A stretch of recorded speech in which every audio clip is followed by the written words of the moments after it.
Pinocchio Chapter 2.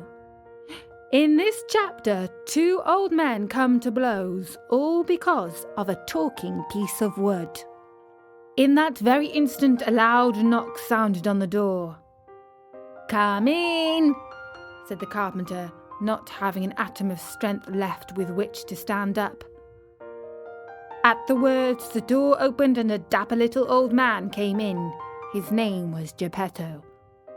But to the boys of the neighbourhood he was just Polendina, on account of the wig which he always wore, which was just the colour of yellow corn. Geppetto had a very bad temper. Woe to the one who called him Polendina!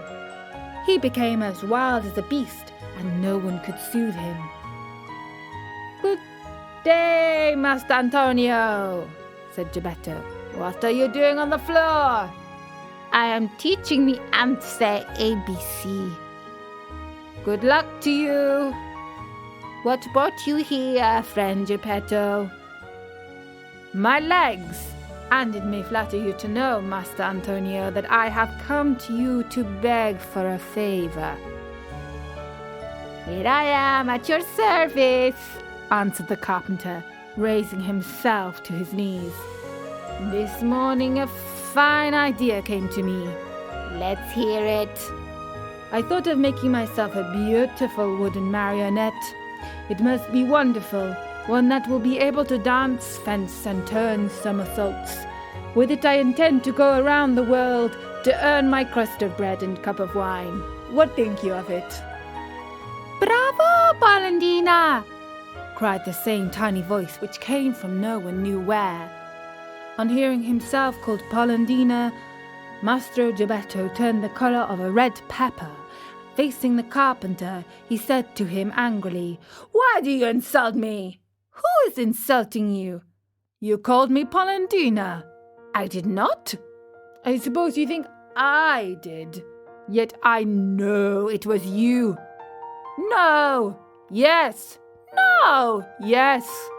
And growing angry each moment, they went from words to blows, and finally began to scratch and bite and slap each other. When the fight was over, Mastro Antonio had Geppetto's yellow wig in his hands, and Geppetto found the carpenter's curly wig in his mouth. "Give me back my wig," shouted Mastro Antonio in a surly voice. "You return mine and we will be friends." The two little old men, each with his own wig back on his own head, shook hands and swore to be good friends for the rest of their lives. "Well then, Mastro Geppetto," said the carpenter, to show he bore him no ill will, "what is it you want?" "I want a piece of wood to make a marionette. Will you give it to me?" Mastro Antonio, very glad indeed, went immediately to his bench to get the piece of wood which had frightened him so much. But as he was about to give it to his friend, with a violent jerk it slipped out of his hands and hit against poor Geppetto's thin legs. "Ah, is this the gentle way, Master Antonio, in which you make your gifts? You have made me almost lame." "I swear to you I did not do it." "It was I, of course." "It's the fault of this piece of wood." "You're right, but remember, you were the one to throw it at my legs." "I did not throw it." "Liar!" "Geppetto, do not insult me, I shall call you Polendina." "Idiot!" "Polendina!" "Donkey!" "Polendina!" "Ugly monkey!" "Polendina!" On hearing himself called Polendina for the third time, Geppetto lost his head with rage and threw himself upon the carpenter. There and then they gave each other a sound thrashing. After this fight, Mastro Antonio had 2 more scratches on his nose, and Geppetto had 2 buttons missing from his coat. Thus, having settled their accounts, they shook hands and swore to be good friends for the rest of their lives.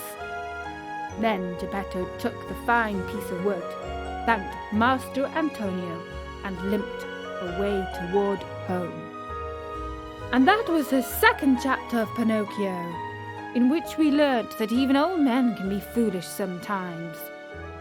Let's find out what Geppetto will do with his squeaking piece of wood. For now, from me, Natasha. Bye bye.